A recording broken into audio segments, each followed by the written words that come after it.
Sabi ni Risa, kasinungalingan ng mga aligasyon ngayon mula sa nagpakilalang dating testigo sa pagdinig ng Senado ukol sa mga krimen ni Pastor Apollo Kibuloy. Kasi ito yung problema ni like for example yung email kung saan doon itinapon lahat ni Michael yung mga kwento sa kampo ni Risa Ontiveros. Yun yung sinabi ni O sige, i-email mo kami dito mo isi-send ang lahat ng kwento mo. O na-corroborate din yun sinabi ni Michael. Pero ang point kasi dito, Risa, your witness turned against you. And the problem with Risa, hindi ka naman first time na ganyan. Ginawa mo rin yan, okay? Nagkaroon ka rin ng mga ganyang allegation.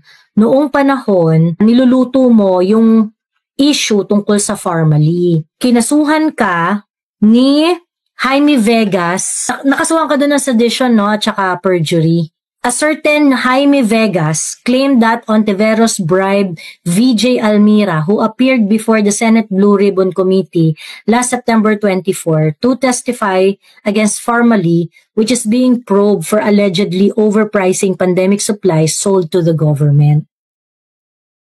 Sa part naman ni Michael, ang lakas ng loob niya na magsabi ng ganong karaming detalye. So malamang, kung ganon kakalakas ang loob mo na magsabi ng mga details, may hawak ang ebidensya din. For example, yung tumira sa kondo. Pwede nang i-deny yun ni Rize na wala akong pinapatira sa kondo. Sabi ni Patricia, blanket denial yung kay Risa. Yes, Risa cannot just deny it generally. Kasi nga, when you do a general denial, it becomes negative pregnant and the effect is that you admit all the allegations. Pagkatapos ng hearing, tinago ako ni Sen. Risa sa kanyang condo sa Manila at inutusan na maghanap pa ng ibang pwedeng maging witness kapalit ng pera dahil may mga susunod pang hearing. Tumira siya sa condo ni Risa. Paano kung magbigay ng proof na nakatira talaga siya sa condo ni Risa? 'Di ba? Lumipat kami sa safe house kasama ang iba pang mga witnesses, sila Matubato and whatsoever, ganyan-ganyan. Paano kung makapag-provide ng proof si Michael? 'Di ba? Hindi ko alam kung sinong handler nito ni Michael Murillo, pero I hope that they are ready with hard evidence as well. Malaking bagay na nagsasalita siya ngayon at sinasabi niya itong mga detalye na to, may mga pinapangalanan siya, ganito yung pinagawa sa akin, meron siyang nabanggit na email. So, it becomes verifiable, no? Ito ang importance nitong monologue ni Michael Murillo dito kasi ang dami niya mga binigay na information. It makes the entire claim na yung propensity ni Risa Ontiveros na magbayad ng mga witnesses ay totoo. Kasi we are now entering the phase of verification and confirmation. He said iba pang victims ng EJK, lahat kaya sila planted. Correct. Yun nga yung nakakaano, 'di ba? Kasi once we prove na itong si Michael Murillo, talagang totoo yung mga sinasabi niya, meron siyang mga claims diyan. It would definitely ruin the entire hanash of Risa Ontiveros. And the Senate should investigate this further. Kasi, biruin mo ilang hearing ang hinawakan niya ni Risa Ontiveros. Halos 1 taon niya nag-hearing para kay Pastor Kibuloy. Magkano ginastos ng pera ng bayan dyan? Pagkatapos yung pala pinagbababayaran lang niya yung witnesses niya dyan? Yung pag-appear ko sa Senate ay may reward na 500,000 na ibinigay nila sa akin. At dagdag na 500,000 nang isinama ko si Sara Duterte at si dating Pangulong Duterte.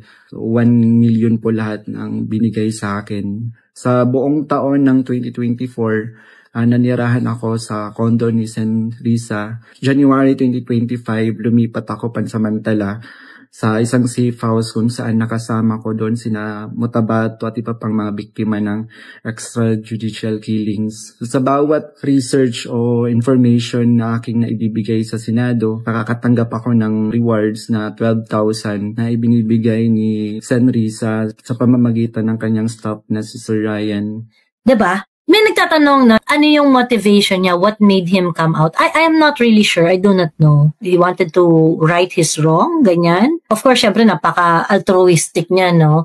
I'm pretty sure ginawa niya yan, baka dahil meron din nag-convince sa kanya. Hindi natin alam, kasi kung nabibili nga siya ng 1 million para gumawa ng kwento, hindi natin alam, baka mamaya nakatanggap rin to ng pera to tell this story. Ang kagandahan lang dito sa sentimiento na nilalabas ni Michael Murillo is that he named names, he identified the process of how he actually made stories against Pastor Kibuloy and the Dutertes. Nagpakalan siya ng mga tao. At marami siya mga impormasyon na sinabi that we can verify. Kabilang sa mga na-research ko, nagawa kong research, yung inimbentong Angel of Death daw ng Kingdom na inimbento ni alias Jackson, si Edward Masayon. Nung August 29, 2024, nag-dinner meeting kami nila Blenda Portugal alias Amanda. Pinagplano nila kung paano idiin ang kaso ni Pastor at ininggan niyo akong mag-file ng kaso. Sabi ni Attorney Domingo na mas maganda mag-focus kami sa human trafficking dahil mahina ang kaso sa sexual abuse. Mag-focus ka na lang dito ka na lang gumawa ng kwento. Tagang ganun yung labanan nila, no? Yung chief of staff ni Attorney ni Risa Ontiveros, si Senator Risa Ontiveros ay si Attorney J. de la Cruz Bequema. Ito yung lawyer, ito yung lagi nagbubulong-bulong kay Risa. Magaling daw talaga yan eh. And may nagsabi nga dito sa live ko before, si Attorney Harry, parang sinabi daw niya na estudyante raw niya yan sa UP Law. At smart daw talaga. May nagtatanong dito na substantiate ba daw ni Michael Murillo yung kanyang statement before? Hindi nga. Kasi kwento-kwento lang talaga. Talagang testimonial lang talaga yung ambag nila doon. Yung mga kaso against kay Pastor Kibuloy, I don't think it involves yung lahat ng mga tao na nag-testify doon sa Senate. And in fact, yung rape case di umano raw ni Pastor Kibuloy, hindi uma-attend ang witness. So sa panahon ng KOG Siege sa Davao City noong August 24 hanggang September 8, 2024, everyday kami nagmi-meeting. Kasama yung mga staff ni Sen Risa, yung PNP, CIDG, nandun yung US Embassy, yung NBI, ang Department of Justice, at yung mga tumiwalag sa Kingdom mula sa Amerika na sina Ann Lagarder at Arling Stone. Pinag-uusapan ang plano kung paano ma-extradite o ma-extraordinary rendition si Pastor sa US at paano pabagsakin ng Kingdom.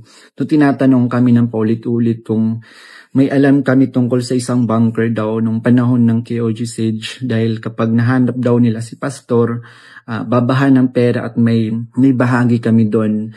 Ang bunker ang pangunahing hinahanap kaya't pinuntahan nila ang lahat ng mga posibleng lugar. Ngunit sa katotohanan, wala talagang bunker sa Kingdom, lalo na sa Central Headquarters. Kasi yun, no? Pero nakakabahala yung sinasabi ni na baka kasi baka ang ginagawa nila dito ay may ubusin yung mga kaso ni Pastor Kibuloy. Pag wala na siyang kaso dito, i-extradite siya sa US. Alam mo yun?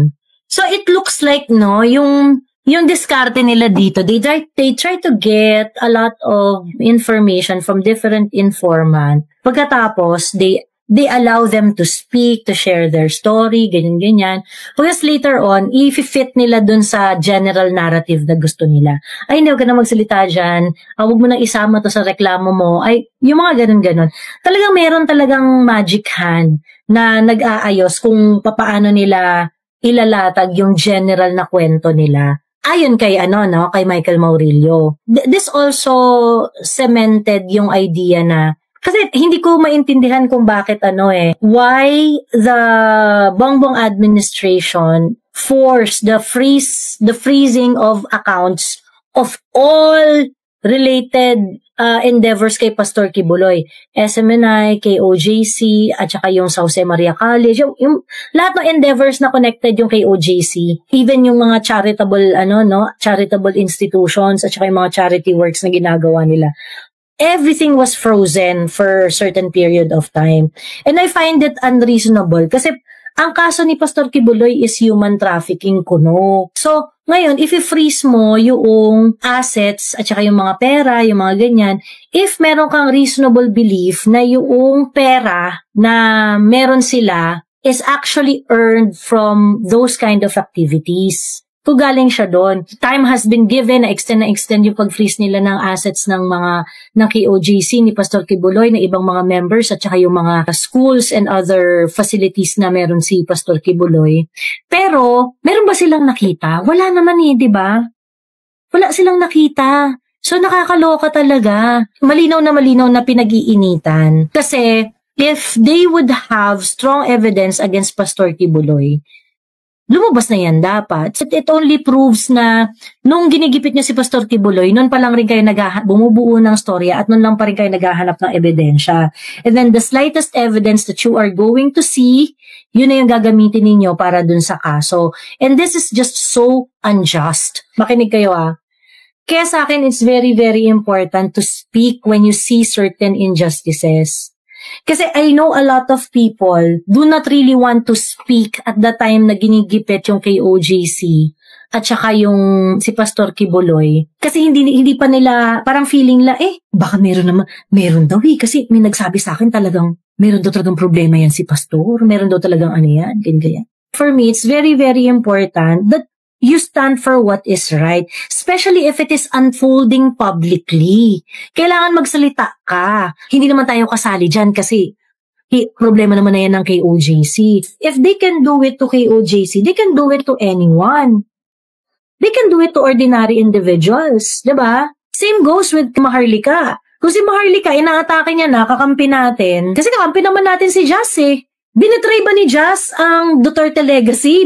Binetray ba ni Jazz ang mga Kakampi natin yun So for me, it's very important that people are really going to speak up whenever there is an injustice. Kasi paano pagka sa inyo nangyari yung injustice and nobody want to speak up kasi gusto nilang mag-step back, 'di ba? Hindi ko matanggap yung ganon na nakikita mo na yung injustice, nakikita mong hindi totoo pagkatapos wala kang gagawin. Yan yung sa KOJC, yung nangyari sa kanila noon. I noticed a lot of people were, Duterte supporter kami, pero hindi naman ako talaga masyadong naniniwala sa sinasabi ni Pastor yung mga ganon.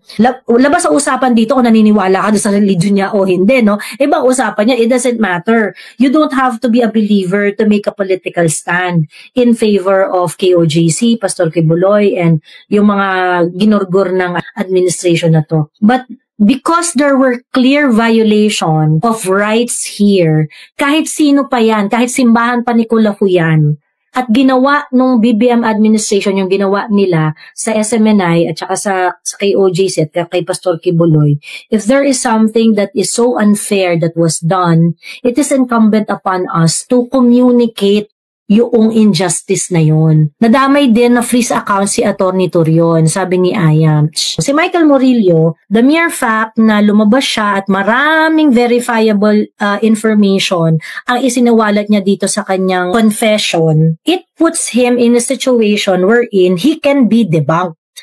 Diba? So Risa Ontiveros can definitely debunk everything that Murillo is saying.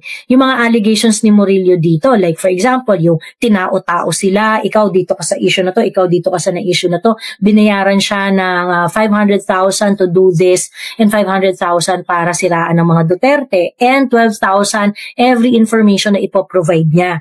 So hindi yun magtatapos dun sa personal testimony mo lang. So tama naman yung nagsabi kanina, no? Ma-offset lang yan ng denial ni Risa Ontiveros. Yeah, ma-offset ng denial ni Risa Ontiveros, but there is some legwork to be done sa part ni Risa Ontiveros dahil marami siyang mga detalyeng sinabi doon. Like for example, yung email. So i-debunk niya yung email na kwento. Kung saan doon niya pinapadala yung mga storya niya. Yung 500,000, yung 12,000, yan. I-debunk niya yung mga ganyan. Yung coordination with Attorney Bequema, yung mga ganyan. I-debunk niya ng siguro, pwede naman niyang i-debunk, pero kailangan niya i-debunk in a way na detalyado. Sabi niya, we have reason to believe that this Michael has been coerced or paid off to derail the ongoing criminal proceedings against Kibuloy. So, provide ka ng proof. Proof, madam. Pwede nila i-background check ang mga alias ng mga witnesses, sabi ni Ben Mandat. Totoo. Yung mga pinagsasabi niyang mga pangalan, di ba? Yung revelation ni Michael, parang aral na aral niya. Alam na alam niya ang pangalan ng mga binanggit niya. In fairness, ang galing niya magbigay ng detalye. In sequence talaga. Kaya nga tingin ko may handler siya Humarap kasi siya sa Senate. So basically, inabandon na niya lahat ng kanyang mga sinabi sa Senate. Ngayon, nag-provide siya ng sangkaterbang impormasyon. Yung impormasyon na yon, it makes what he is saying verifiable. So ibig sabihin, ginawa rin ito ni alias Michael na maging ka-debunk yung kanyang testimonya. Kasi may mga detalye. May mga detalye. Sa part naman ni Michael, ang lakas ng loob niya na magsabi ng ganong karaming detalye. So malamang, kung ganon kakalakas ang loob mo na magsabi ng mga details, may hawak ang ebidensya din. 'Di ba?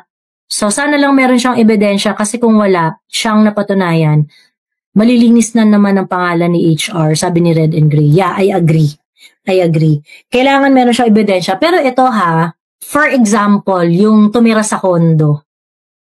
Pwede na sabihan niya pwede na i-deny yun ni Rize. Na wala akong pinapatira sa kondo, wala akong ganyan.